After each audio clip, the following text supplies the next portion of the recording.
요즘엔 농촌에서 농사할 때 거의 대부분 기계로 하지요. 예전에는 그렇지 않았습니다. 일일이 손으로 했는데요. 파종을 하기 위해서 먼저 하는 일이 있었습니다. 뭐였죠? 씨를 뿌리기 전에 쟁기질을 했어요. 쟁기질로 끝나는 것이 아닙니다. 거기다가 또 이렇게 갈고리가 있는 것으로 달아가지고 썰애질이라고 그래요. 젊은 분들은 모를지 텐데 썰애질을 해서 땅을 고르게 이렇게 만든 다음에 그 다음에 씨앗을 뿌렸습니다. 아무리 좋은 씨앗도 쟁기질을 해서 또 묵은 땅을 기경해내지 아니하면 그 씨앗을 뿌려봐야 허사합니다. 왜 그래요? 씨앗이 땅에 뿌리를 내릴 수가 없기 때문입니다. 반대로 묵은 땅을 잘 기경을 했어요. 이제 파종을 하기에 씨를 뿌리기에 아주 좋은 땅으로 잘 기경을 해서 썰애질도 잘 했어요. 그랬던 손치더라도 그 밭에 잘 기경된 밭에 뿌려진 씨앗이 썩었거나 또는 죽었거나 생명이 없는 죽었거나 또는 쭉정이 같은 반쯤 익은 그런 씨앗을 뿌렸거나 또는 품종이 아주 나쁜 그런 씨앗을 뿌려놓으면 어떤 열매가 나오겠습니까? 결단코 좋은 열매를 기대할 수가 없겠지요. 좋은 열매를 기대할 수 없을 뿐만 아니라 또한 많은 수확도 결단코 거둘 수가 없는 것입니다. 이것을 우리는 자연의 이치라고 합니다.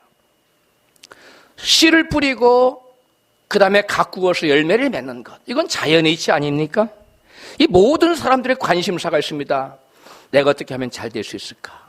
내 인간의 운명이 어떻게 하면 좀 잘 풀릴 수 있을까? 모든 사람이 자기 운명에 대한 지대한 관심을 갖고 있습니다. 그렇지 않은 사람 여기 있습니까?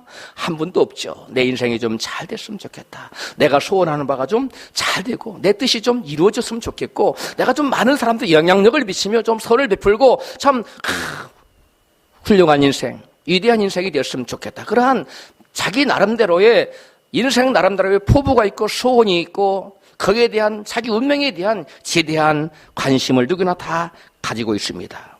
그러면 우리 인간의 운명이라는 이러한 열매는 어떠한 씨앗으로 맺어질까요? 자연의 이치와 같은 것인데 우리 말에 그런 말이 있지요. 말이 뭐가 된다고요? 씨가 된다. 말이 씨가 된다는 우리 말에 속담이 있는데 사실은 이거 성경에서 유래된 겁니다. 입술의 말이 곧 우리 인간의 운명이라는 열매를 가져온다는 가져온다고 성경 우리에게 가르쳐주고 있어요. 여호와께서는 자신을 소개할 때 나는 입술의 말의 열매를 맺게 하는 자라고 스스로를 소개하고 계세요. 이사야 57장 19절입니다. 시작. 입술의 열매를 짓는 자 나 여호와가 말하노라. 여호와께서는 뭐 하시는 분이라고요? 입술에 열매를 맺게 하신다는 거예요. 우리는 예사롭지 않게 아무 뜻 없이 한 그 말도 하나님은 다 들으시고 마치 씨앗과 같아 농부가 씨앗을 뿌리면 없어진 것 같지만 비를 맞고 태양을 쬐고 바람이 통한 다음에 뿌리를 내리고 싹을 돋아서 열매를 맺음 같이 우리 입술에 나간 모든 말은 씨앗이 되어서 하나님께서 바람을 불게 하시고 하나님께서 우리 말에 또한 햇빛을 쬐이시고 또한 하나님께서 비를 내리셔서 모든 환경을 조성하셔서 우리 입술에 나간 말이 열매로 나타나게 하신다는 것을 믿으시기를 바랍니다. 우리의 말은 그냥 우리 입술 나간 것으로 끝나지 않아요. 과학자들이 그걸 추적했어요. 우리 인간의 말이 없어졌는 거 아니에요. 다 입자로 남아있다는 거예요. 공중에. 여러분, 이와 같이 성경은 우리의 인간의 말은 우리 인간의 운명, 나 자신의 운명을 결정하는 씨앗과 같은 것이라고 말씀하고 있어요.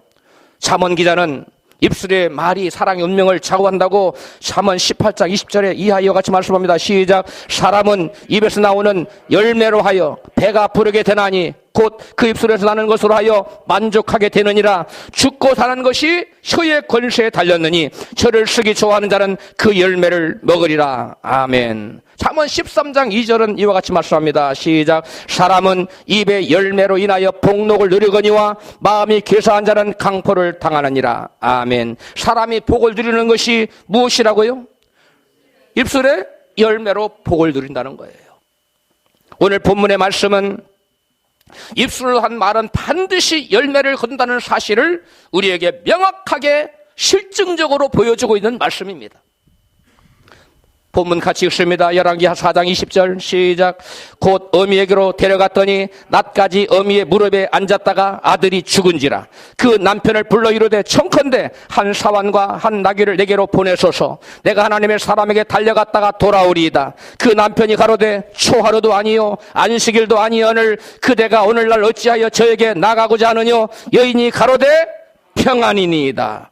영어로 NIV New King James는 It is well. NIV에서는 It's all right 이렇게 말하고 있어요. 여러분, 수넴 여인에게는 아들이 없었습니다. 그런데 이 여인이 엘리사라는 선지자, 그 당대의 최고의 선지자였죠. 선지자가 이 수넴 여인 마을을 지났어요. 항상 지날 때마다 그곳에 모셔드리고 쉬게 하고 아주 맛있는 음식을 제공하고 또 잠자리를 위해서 방도 한 칸 마련하고 이렇게 주도 면밀하게 이 선지자 엘리야를 하나님의 사람이라고 하여 극진히 섬겼습니다. 아주 마음을 다해서 섬겼어요.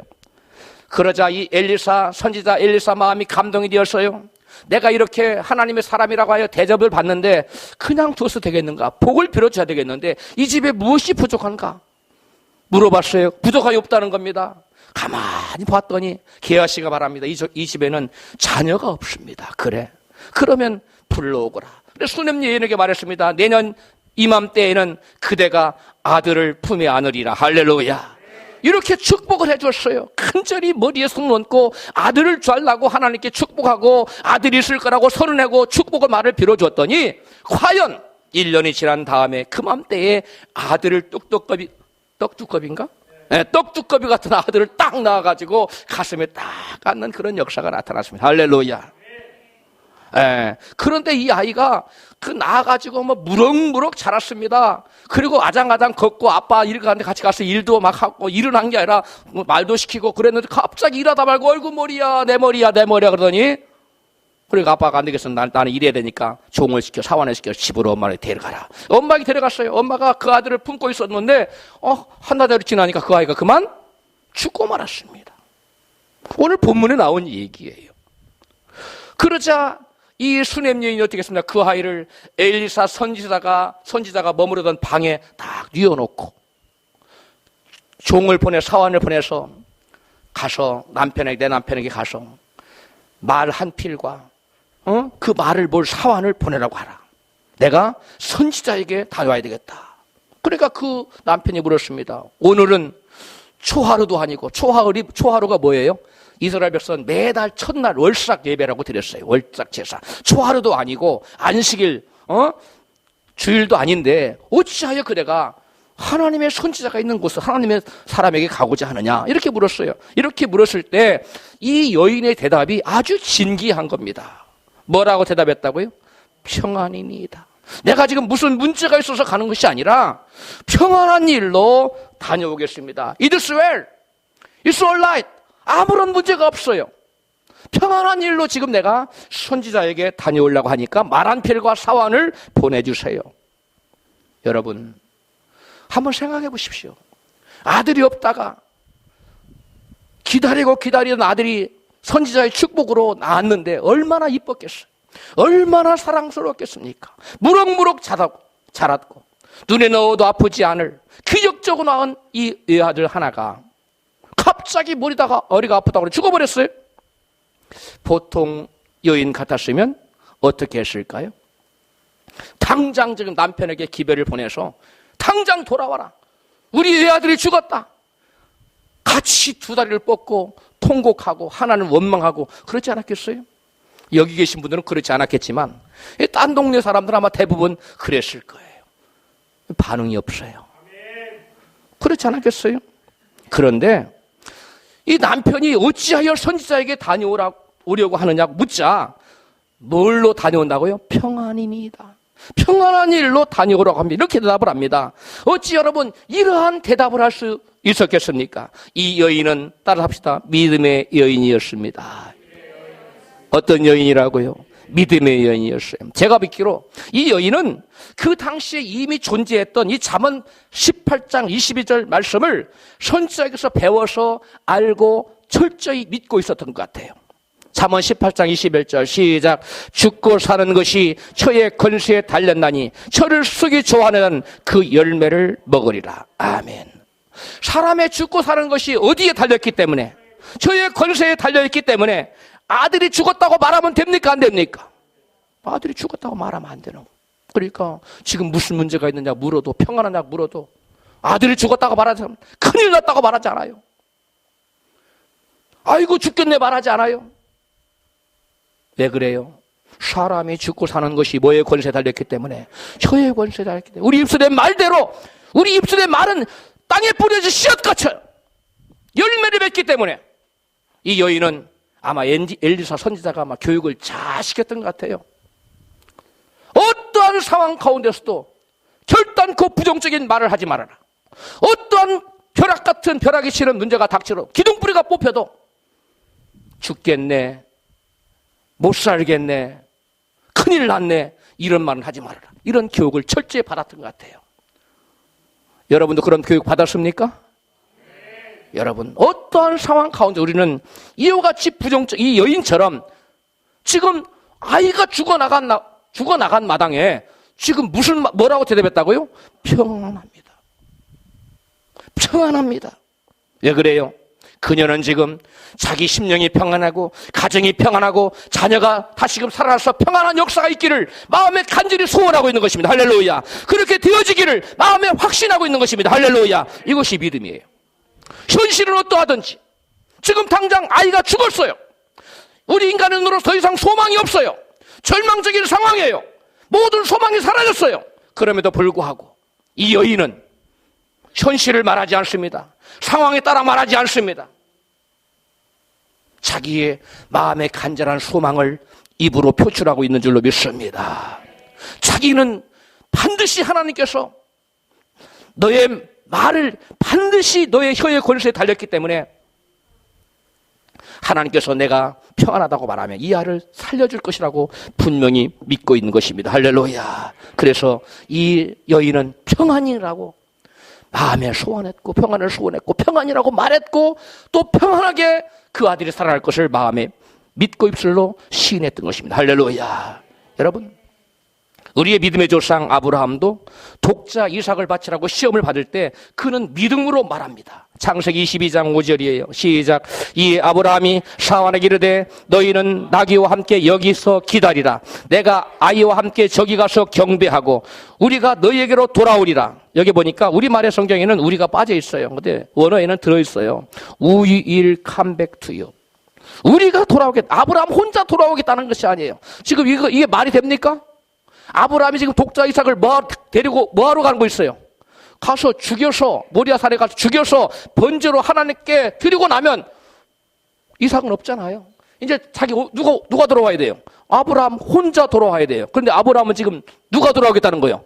우리가 돌아오고, 나 아브라함과 나의 독자 이삭이 함께 돌아오겠다는 것입니다. 할렐루야. 이것이 바로 아브라함의, 여러분, 믿음의 고백이라는 거예요.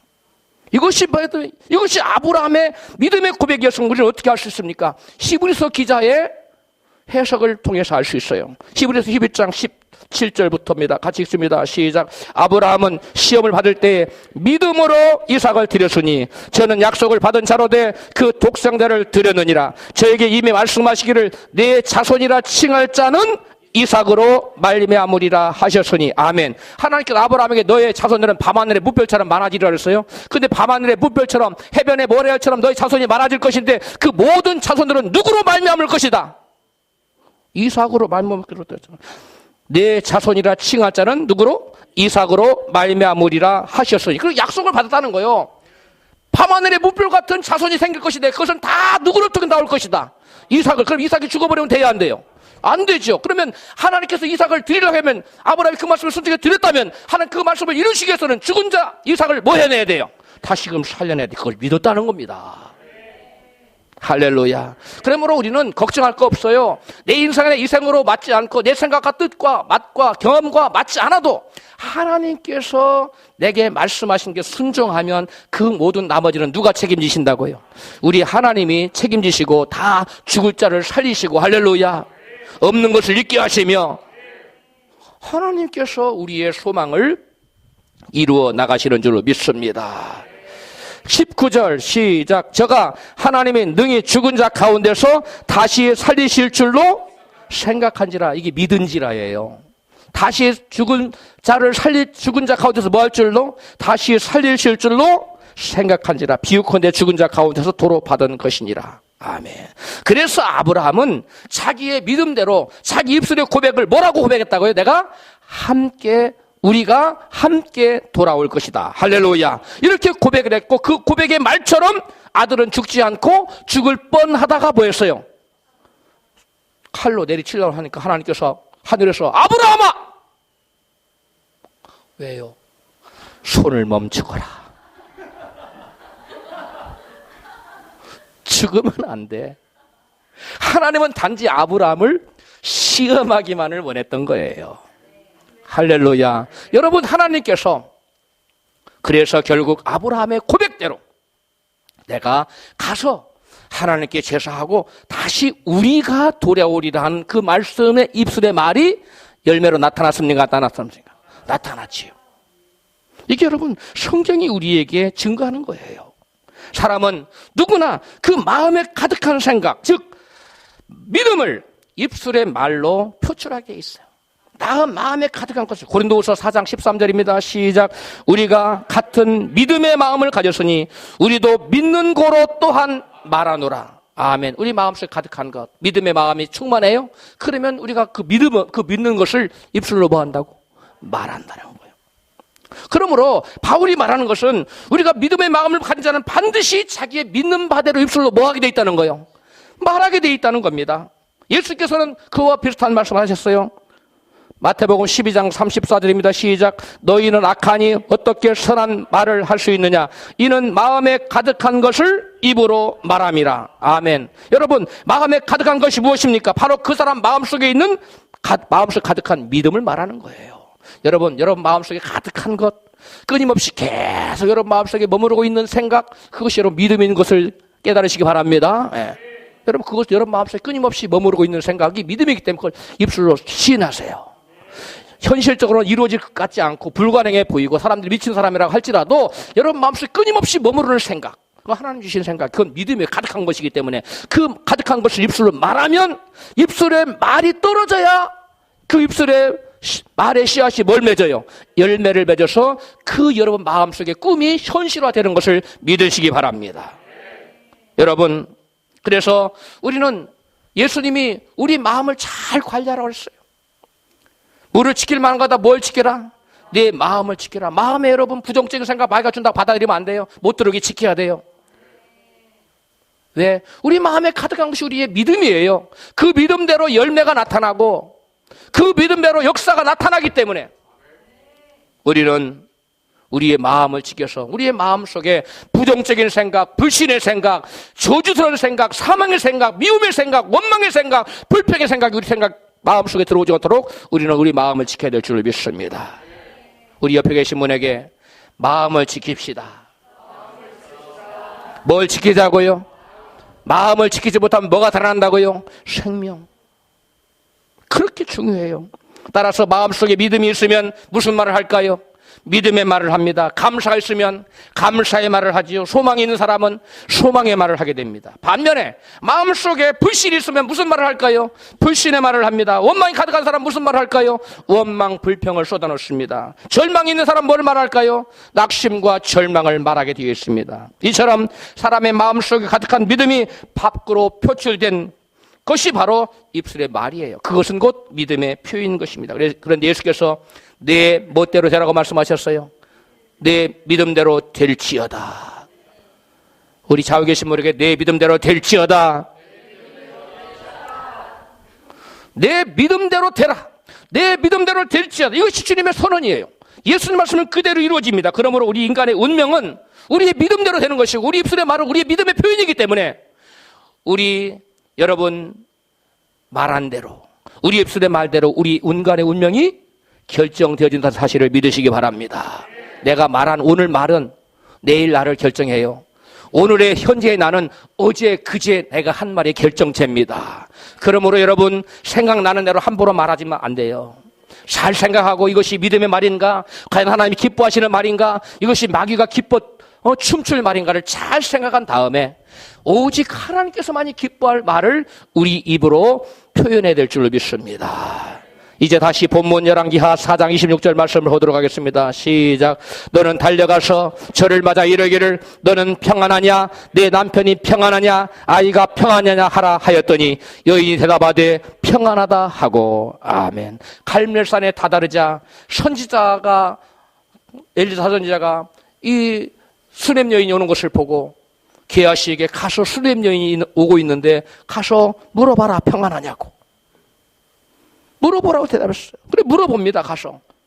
이제 여기 갈멜산에 다다랐어요. 그랬으면 이제는 문제를 내놔야 될 거 아니에요. 그런데 아이고 큰일 났습니다. 우리 아들이 죽었습니다 하고 문제를 내놔야 될 것 같은데 내 아들이 죽었다거나 그럼 말하지 않아요. 문제를 말하지 않고 역시 뭐하다고? 평안하다고 말하고 있어요. 이게 놀라운 것입니다. 우리도 다 이런 믿음을 가졌으면 좋겠어요. 문제 앞에서도 끄떡하지 않아요. 요동하지 않아요. 계속적으로 믿음을 고백합니다. 계속적으로 소망을 말합니다. 평안하다고. 그리고는 선장에 나가서 발을 부여잡고서 이렇게 말합니다. 열왕기하 본문 4장 28절이죠. 시작. 여인이 가로되 내가 내 주께 아들을 구하더이까 나를 속이지 말라고 내가 말하지 아니하더이까. 오늘 본문 그 앞절에 나오는 말씀이에요. 술렘 여인은 자기에게 나타나기를 원치 아니하는 사실, 자기가 자기 아들을 죽었다는 말을 끝내 합니까 안 합니까? 입에 담지 않아요. 여러분, 수냄 여인이 어떻게 끝까지 자기 아들을 죽었다고 말하지 않을까요? 어떻게 그럴 수 있을까요? 그 이유가 어디 있을까요? 민수기 14장 24절 말씀을 수냄 여인은 알고 있었던 것 같아요. 같이 읽어요. 시작. 여호와의 말씀에 나의 삶을 가리켜 맹세하노라. 너희 말이 내 귀에 들린 대로 내가 너희에게 행하리라. 할렐루야. 너희 말이 내 귀에 뭐한 대로 들린 대로. 저와 여러분이 말하면 누가 듣습니까? 하나님 듣습니다. 또 누가 듣습니까? 천사들도 들어요. 또 누가 들어요? 악령들, 마귀들도 들어요. 사람도 들어요. 자기도 들어요. 그런데 가장 중요한 들음은 누구의 들으심입니까? 하나님이에요. 하나님이 들으신다는 거예요. 하나님 듣고 끝내면 하나님 웃고 말면 되는데 하나님 웃고 마시는 분이 아니시라는 거예요. 너희가 무슨 말을 하든지 그 말이 내 귀에 들린 대로 내가 그대로 뭐 해야겠다? 행해주겠다. 그대로 이루어지게 해주겠다는 거예요. 여러분, 당신의 귀에 어떠한 말이 들려오더니 내가 그걸 이루어주겠다고 하신 말씀, 무서운 말씀인데요. 이 말씀이 왜 우리에게 무서운 말씀이 되느냐? 하나님은 거짓말하시는 하나님이 아니시라는 거예요. 하나님은 시건하시는 하나님이 아니라고 성경은 증거하고 있어요. 민수기 23장 19절입니다. 시작. 하나님은 일생이 아니시니 시건치 않으시고 인자가 아니시니 후회가 없으시도다. 어찌 그 말씀하신 바를 행치 않으시며 하신 말씀을 실행치 않으시랴. 너희 말이 내 귀에 들린 대로 내가 행해주겠다는 말씀을 반드시 실행한다 안 한다? 반드시 실행하겠다는 말씀 아닙니까? 하나님은 우리가 농담하는 거 한마디도 그냥 스쳐 들으시지 않아요. 그래서 여러분, 말라기서에 보면 우리가 여호와를 경유하자는 말을 하지 않았다고 책망하는 하나님 그걸 들으시고 그런 말씀이 나와요. 우리가 어떠한 말을 할 것인가? 우리는 마음에 가득한 것을 입으로 말한다고 말씀했기 때문에 평상시에 말씀 많이 듣고 말씀 많이 읽고 찬송 많이 하고 기도 많이 하고 이거 다 내 귀에 들려지는 거 아닙니까? 그건 마음에 가득 그것이 잠기는 거예요. 그럼 입만 열면 말씀이 나오고 입만 열면 찬양이 나오고 입만 열면 기도 때 했던 말들이 내 입술에서 술술 나오는 거예요. 할렐루야. 그런데 맨날 드라마 보고 맨날 남을 험담하고 맨날 욕하고 그런 말은 자기 속에 그렇게 다 쌓여졌거든요. 입만 열면 그런 거 나오는 거예요. 그리고 그 열매를 자기가 먹고 사는 거예요. 우리는 믿음의 열매, 소망의 열매, 축복의 열매, 생명의 열매를 거둬야 될 줄 믿습니다. 그러려면 그런 씨앗을 뿌려야 돼요. 부정적인 씨앗 뿌리면 안 돼요. 할렐루야. 여러분, 이스라엘 백성들은 그런데 어떻게 했습니까? 정반대로 했어요. 12 정탐꾼 중에 10 정탐꾼이 우리는 그 땅을 취할 수 없다고 말하자 그 부정적인 보고를 귀에 들은 이스라엘 백성들은 하나님을 원망합니다. 민수기 14장 2절입니다. 시작. 이스라엘 자손이 다 모세와 아론을 원망하며 온 회중이 그들에게 이르되 우리가 애굽 땅에서 죽었거나 이 광야에서 죽었다면 좋았을 것을 어찌하여 여호와가 우리를 그 땅으로 인도하여 칼에 망하게 하려 하는고 우리 처자가 사로잡히리니 애굽에서 돌아가는 것이 낫지 아니하랴. 할렐루야. 지금 하나님께서 이스라엘 백성을 그 땅에 들여보내서 그 백성들을 뭘 주기를 원하시는 거예요? 복을 주시려고 원하셔요. 근데 지금 복 주려고 그러니까 하나님 우리를 그 땅에 들여서 죽이려고 한다고 지금 축복을 저주로 해석하고 하나님을 원망하고 불평하고 밤새도록 곡하고 우리가 한 장관을 세워서 애굽으로 돌아가자고 그들은 지금 부정적인 말을 쏟아놓기 시작했습니다. 여러분 여기서 보면 원망하다는 말이 나오는데 히브리 원어로 룬이라는 동사 룬 한번 따라서 할까요? 룬이 아니라 룬. 근데 이 말은 이 룬이라는 말은 원망하다는 게 다른데 이게 뭐냐면 그 원뜻은 불평 불만을 토하다는 말이에요. 무슨 말이라고요? 입술로 불평 불만을 말하는 것을 우리나라 성경에서는 원망이라는 말로 해석을 해놨어요. 차라리 불평을 했다고 해석했으면 더 번역했으면 좋았을 텐데 원망이라고 해놨어요.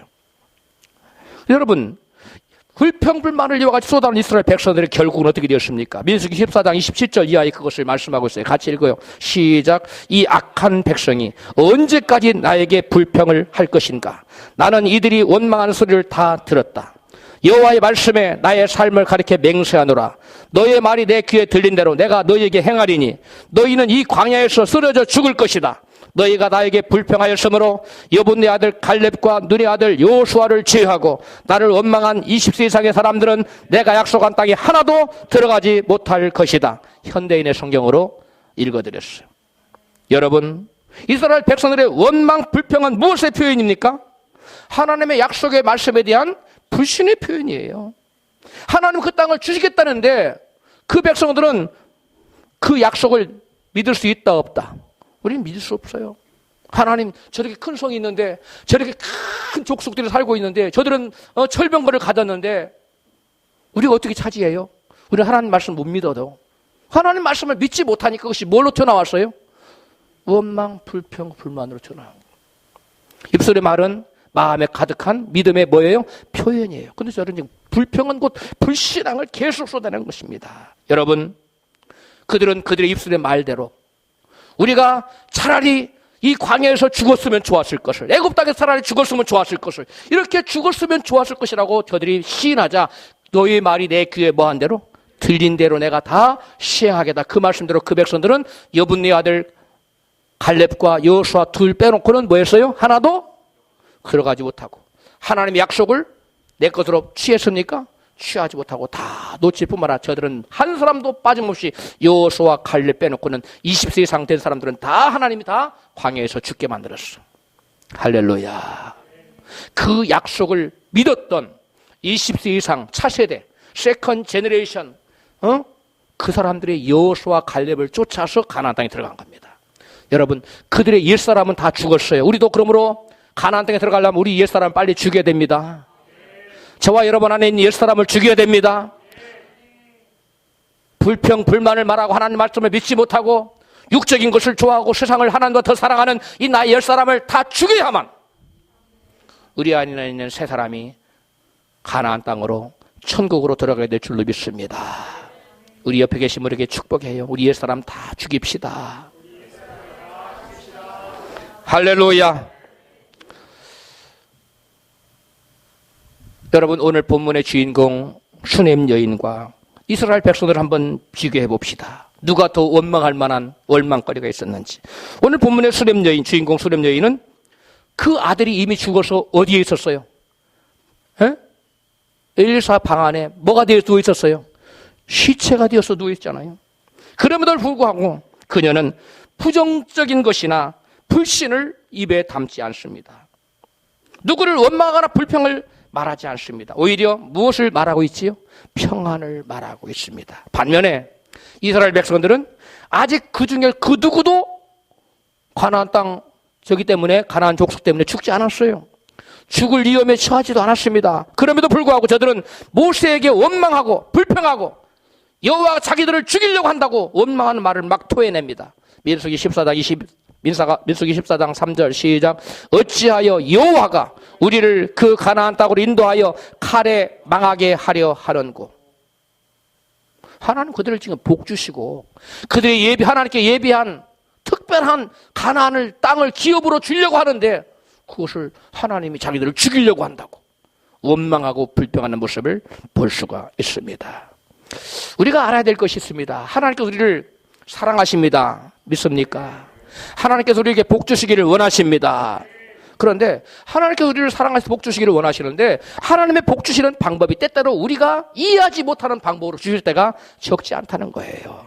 하나님께서 요셉을 애굽의 총리 대신으로 세우시고자 작정하시고 그를 축복하실 때 그 과정을 보세요. 애굽을 요셉을 갖다가 왕궁으로 데려가지고 착 수업을 받게 해서 점진적으로 그 다음에 차관이 되고 장관이 되고 해가지고 그 다음에 총리 이렇게 됐습니까?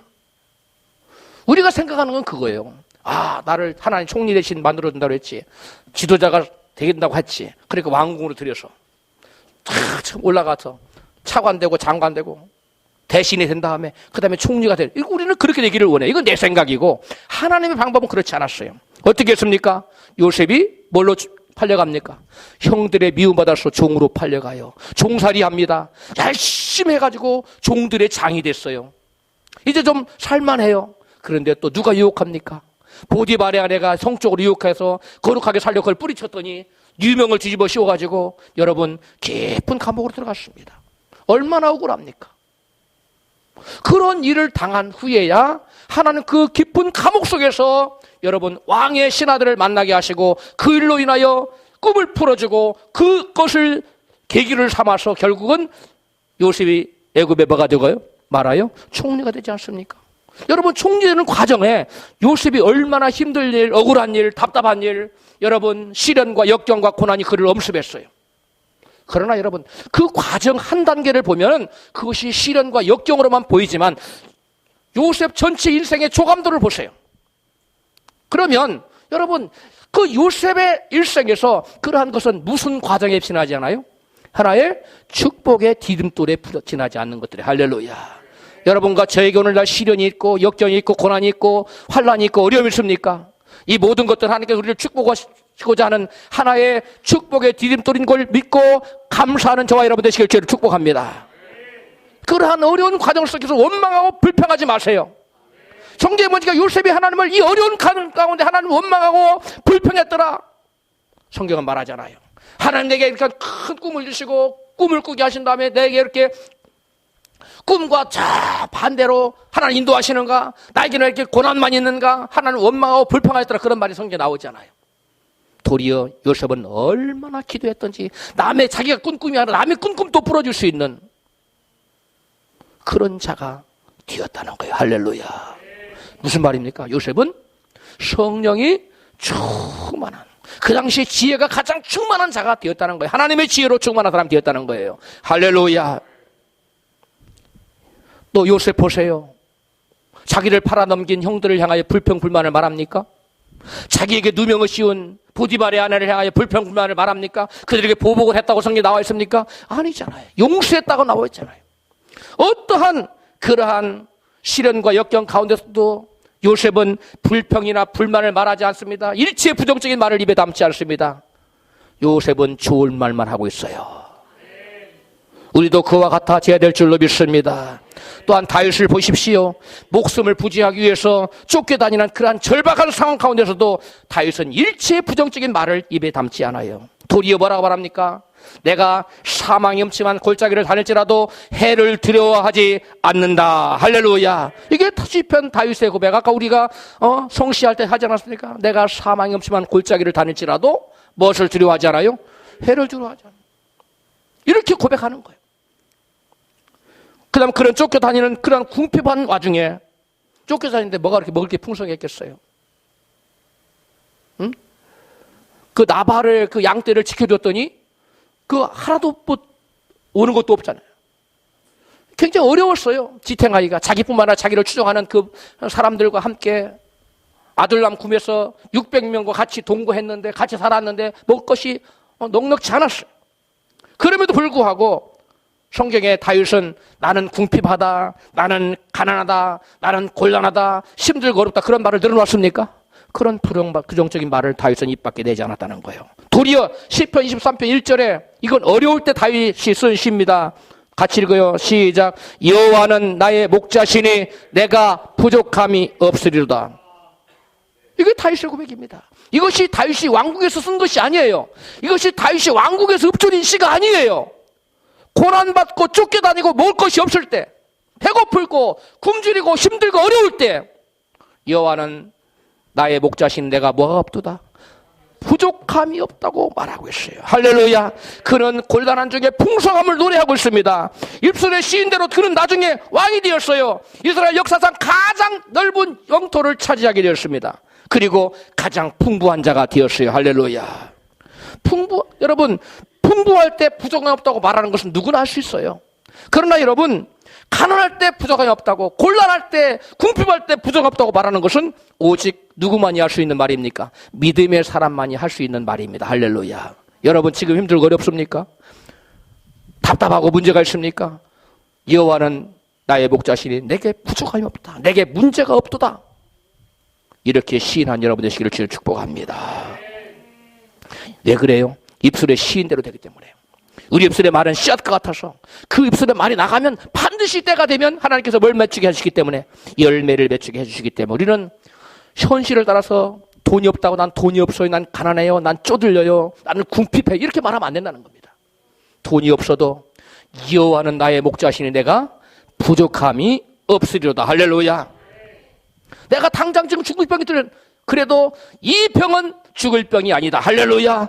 이렇게 치시기를 바랍니다.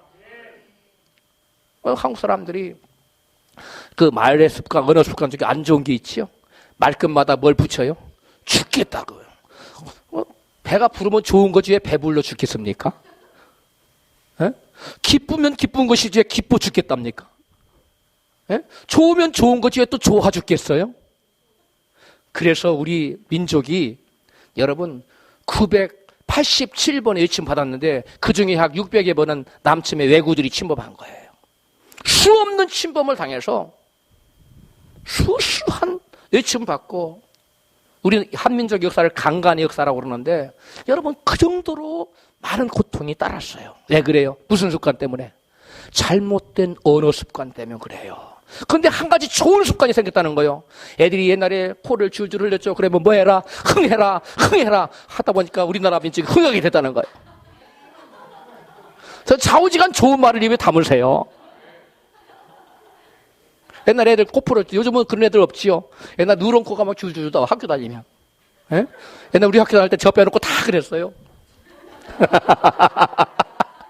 저도 그랬어요. 옛날에 다 혼도 막 때가 시커멓고. 왜 그랬는지 몰라요. 그때는 비누도 뭐 빨래 비누밖에 없었고 세수비누도 넉넉지 않았던 때예요. 막 얼굴 새카맣고 그다음에 손도 막 때가 근데 선생님이 콘치더라고 막 때리고 그랬어요.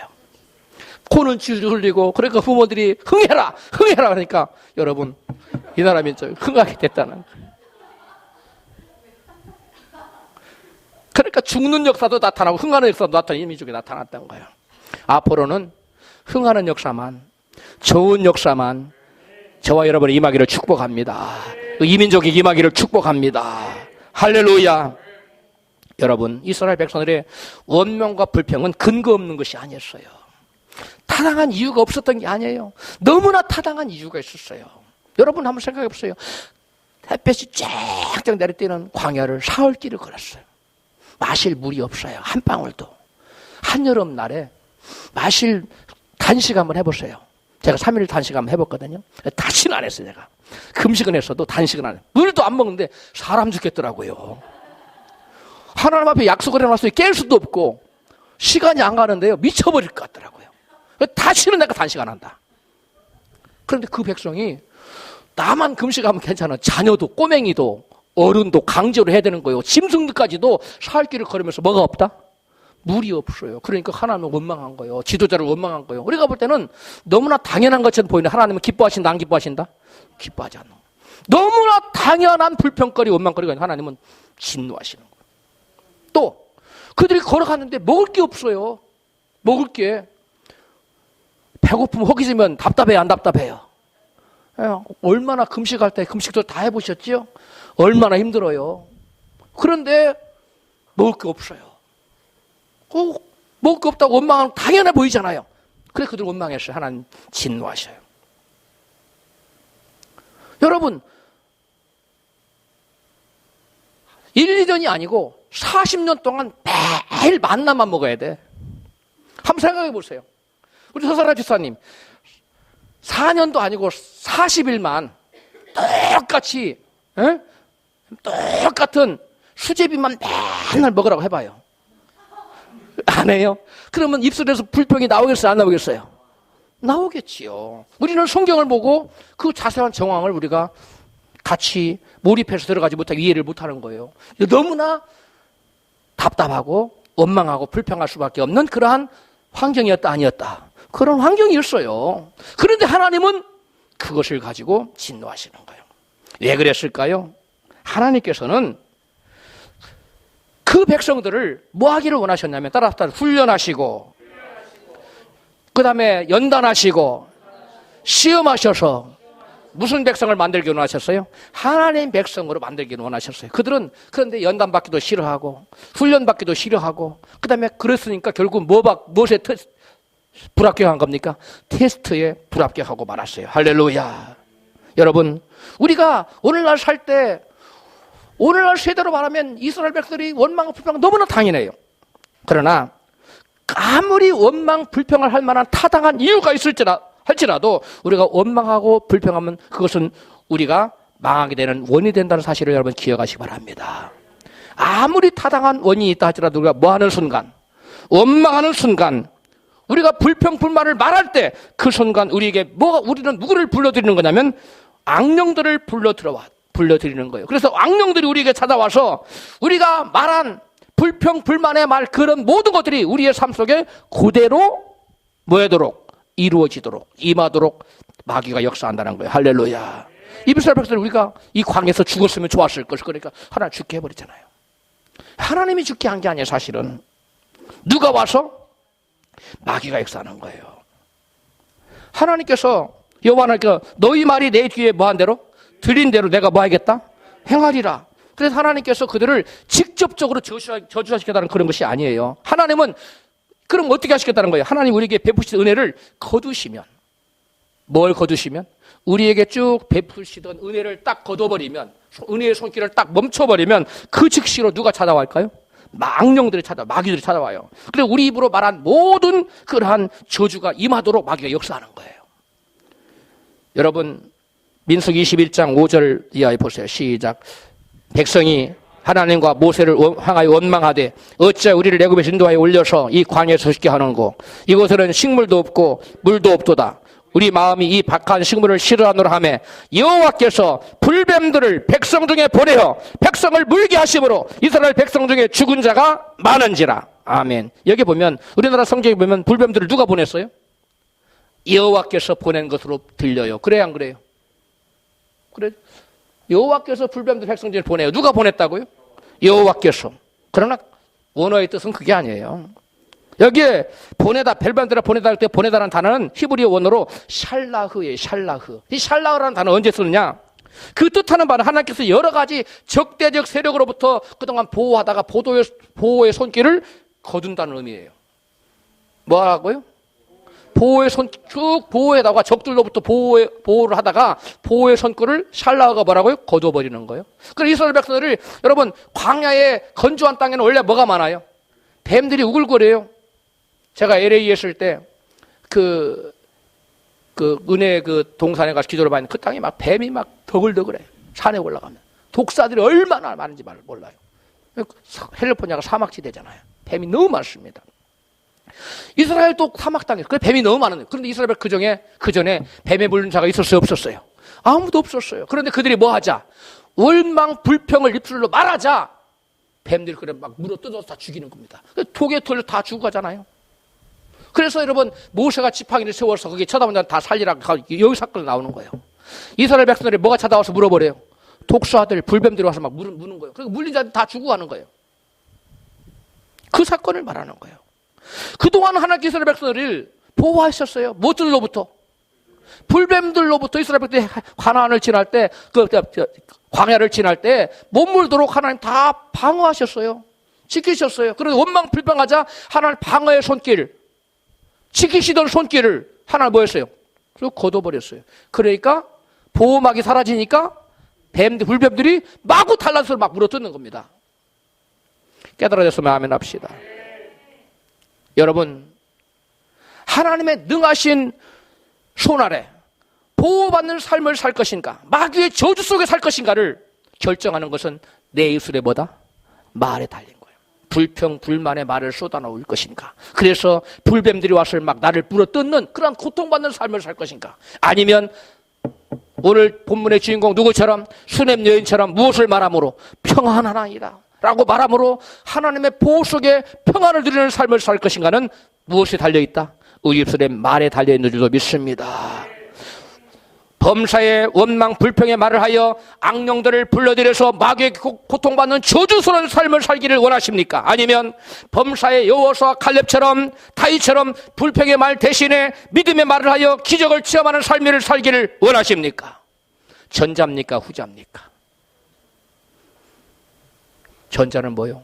원망 불평을 말해서 마귀가 물어뜯는 그런 저주스러운 삶을 사는 것이고, 후자는 뭡니까? 여호수아 칼렙처럼 다윗처럼 믿음의 말을 해서 기적을 체험하는 형통한 삶을 사는 거예요. 어느 것입니까? 전자입니까? 후자입니까? 믿음의 말, 감사의 말, 긍정적인 말, 소망의 말, 사랑의 말을 입에 담으시기를 주여 축복합니다. 결단코 부정적인 말, 불평의 말, 원망의 말, 미움의 말, 이런 말 입에 담지 마세요. 남을 저주하는 말 입에 담지 마세요. 오늘 본문의 주인공 수냄 여인을 보십시오. 정말 불평 불만을 해야 된다면 이스라엘 백성이 아닌 누가? 수냄 여인이 불평을 해야 마땅한 것입니다. 할렐루야. 누가 아들 달라고 했어요? 달라고 하지도 않았는데 괜히 아들 낳게 한 다음에 죽어버렸으니까 이거 얼마나 선지자도 원망해야 되고 하나님도 원망해야 되잖아요. 그런데 수냄 여인은 그렇게 하지 않아요. 도리어 무엇을 말하고 있어요? 평안하니이다. 할렐루야. 이것이 여러분, 저와 여러분이 축복받는, 수냄 여인과 같은 축복받는 그러한 축복의 비결인 줄로 믿습니다. 여러분, 불신과 불평을 말하지 않고 믿음의 말만 하자 수냄 여인에게 죽은 아이가 사는 기적이 일어났어요. 열왕기하 4장 32절 시작. 엘리사가 집에 들어가 보니 아이가 죽었는데 자기의 침상에 눕혔는지라. 엘리사가 여호와께 기도하고 아이의 위에 올라 그 몸에 엎드리니 아이의 살이 차차 따뜻하더라. 엘리사가 다시 그 아이 올라 엎드리니 아이가 7번 재채기하고 눈을 뜨는지라. 아멘. 아이가 다시 살아남으로 그 수냄 여인의 심령의 평안이, 그 가정의 평안이 다시 임한 줄로 믿습니다. 무엇대로? 그녀의 입술의 고백대로. 여러분, 여러분에게 있어서 수냄 여인의 죽은 아들은 그 무엇입니까? 어떤 사람에게는 부도난 사업자가 될 수도 있어요. 어떤 사람에게는 잃어버린 직장, 가정, 돈, 잃어버린 건강, 또한 잃어버린 마음의 평강일 수 있습니다. 우리는 잃어버린 이 모든 수냄 여인의 죽은 아들과 같은 잃어버린 이 소중한 것들을 우리는 모두 다 되살려내야 될 줄로 믿습니다. 나에게 있어서 수냄 여인의 죽은 아들과 같은 그런 귀중한 것들을 수냄 여인은 다시 살려냈잖아요. 무엇으로? 믿음의 말로. 우리도 수냄 여인처럼 내가 지니고 있었던 소중한 수냄 여인과 같은 독생자 아들, 소중한 그것을 다시금 믿음의 말로 살려내야 될 줄로 믿습니다. 한 가지 꼭 여러분 기억하셨으면 좋겠어요. 하나님께서는 복을 주실 때 먼저 무엇을 주신다? 고난과 시련을 통과해서 광야의 길을 먼저 걷게 하시는 주셔. 신명기 8장 2절입니다. 시작. 네 하나님 여호와께서 이 40년 동안에 너로 광야의 길을 걷게 하신 것을 기억하라. 이는 너를 낮추시며 너를 시험하사 네 마음이 어떠한지 그 명령을 지키는지 아니 지키는지 알려 하심이라. 너를 낮추시며 너로 줄이게 하시며 또 너로 알지 못하며 내 열조도 알지 못하던 만나를 내게 먹이신 것은 사람이 떡으로만 사는 것이 아니요 여호와의 입에서 나오는 모든 말씀으로 사는 줄을 너로 알게 하려 하심이라. 아멘. 하나님께서 가나안 축복을 주시기 전에 먼저 그들에게 뭘 통과하겠어요? 광야의 배고픔, 목마름, 시련을 통과하겠어요. 먼저 광야의 여정에서 그들에게 연단하시고 훈련하시고 하나님께서는 그들을 시험해서 하나님 사람을 만들기를 원하셨어요. 할렐루야. 하나 우리에게 먼저 복을 주지 않아요. 우리를 시험해서 먼저 하나님의 사람이 되게 하십니다. 우리를 시험하는 그 과정이 뭐예요? 광야 여정이에요. 광야의 길은 물이 없어요. 목이 마릅니다. 어떤 사람은 물질에 목마르고, 어떤 건강에 목마르고, 어떤 사람은 가정의 평강에 목마르고, 어떤 사람은 사랑에 목마르고, 여러 가지 목마름이 있어요. 그것은 하나님이 우리를 사랑하셔서 마침내 소원을 이루시고자 하는, 마침내 가나안을 주시고자 하는 하나의 축복의 과정이라는 사실을 믿고 원망하거나 불평하지 말라고 믿음을 말하시는 저와 여러분 되시기를 주의 이름으로 축복합니다.